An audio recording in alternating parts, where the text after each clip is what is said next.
레고랜드 코리아의 개발을 맡은 강원중도개발공사가 기업회생을 신청하면서 단기금융시장의 자금경색 사태가 지속되고 있습니다. 이 사태의 한가운데 ABCP라는 금융상품이 있습니다. ABCP에서 AB는 자산유동화를 의미합니다. 자산유동화란 재산적 가치는 있으나 사고 팔기 쉽지 않은 자산을 담보로 증권을 발행해서 자금을 확보하는 일련의 메커니즘을 의미합니다. 주로 매출채권, 대출채권, 리스채권 등이 자산유동화 대상입니다. 부동산 개발 프로젝트에서 발생하는 미래 수익도 자산유동화 대상이 될 수 있습니다. 예를 들어 우리가 테마파크를 조성하려고 해. 개발 사업이 잘 진행되어서 테마파크가 운영되면 관람료 수익이 꾸준히 들어올 거야.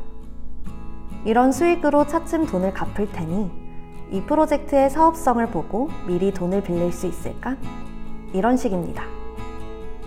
이와 같이 프로젝트로부터 미래에 발생하는 현금 흐름을 담보로 조달되는 자금을 PF, 즉 프로젝트 파이낸싱이라고 합니다. ABCP에서 CP는 기업어음을 의미합니다.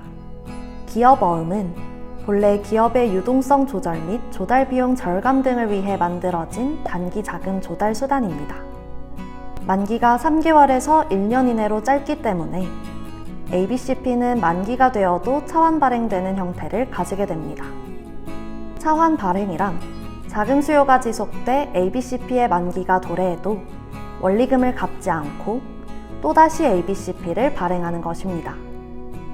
부동산을 개발하는 시행사 입장에서 만기가 긴 회사채를 발행하면 장기적으로 개발 자금을 확보할 수 있습니다.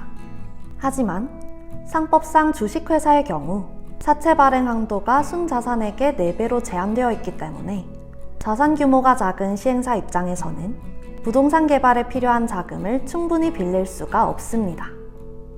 반면 ABCP는 기본적으로 어음이기 때문에 발행 한도에 제한이 없어 CP를 유동화 구조와 결합시켜 사업에 필요한 자금을 충분히 조달하는 수단으로 활용할 수 있는 이점이 있습니다. ABCP를 발행하기 위해서 시행사는 SPC를 설립하는 절차를 밟습니다. SPC는 유동화 증권 발행을 위해서만 존재하는 서류상의 회사입니다. 시행사는 SPC의 대출채권과 같은 기초자산을 양도하고 SPC는 이를 근거로 ABCP를 발행합니다. 레고랜드 프로젝트의 경우 강원중도개발공사는 2020년 레고랜드 건설 자금을 조달하기 위해 유동화 전문 회사 I1제일차를 설립하였습니다.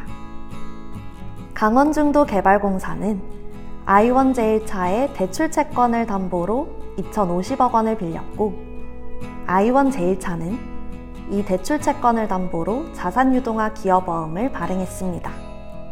부동산 프로젝트는 예기치 않은 일로 사업이 지연되거나 프로젝트의 사업성이 예상보다 저조할 경우 시행사가 대출 상환에 어려움을 겪을 수 있습니다. 대출 채권의 상환 확실성을 담보하는 안전망을 만들기 위해서 우량한 신용등급을 보유한 금융회사, 지방자치단체, 기업 등은 지급보증과 같은 형태로 신용을 보강해주는 역할을 합니다. 만약 사업 주체가 채무를 미이행할 경우 신용보강 주체가 지급금을 대신 지급하기로 약속하는 것입니다. 레고랜드 개발 사업 ABCP의 경우 채무 보증은 강원도가 맡았습니다. 지자체가 직접 보증하다 보니 신용등급은 A1으로 최고 등급을 받아 자금을 조달할 수 있었습니다. 그러나 강원도의 예상치 못한 보증 의무 거부에 ABCP가 부도 처리되자 그 여파는 단기채 시장을 시작으로 채권시장 전반에 퍼졌습니다. 정부는 채권시장 안정펀드, 증권사 유동성 지원 프로그램 가동 등 대책 마련에 나섰고 강원도는 강원중도개발공사의 보증 채무를 내년 1월까지 상환한다고 밝혔습니다. 하지만 이미 한 번 깨진 금융시장의 신뢰가 회복되기란 쉽지 않을 것으로 보입니다. 신용평가 기관들은 앞으로는 계약 당사자의 재무 상태만이 아닌 약속 이행 여부까지 고려해 신용등급을 매길 수밖에 없게 된 것입니다.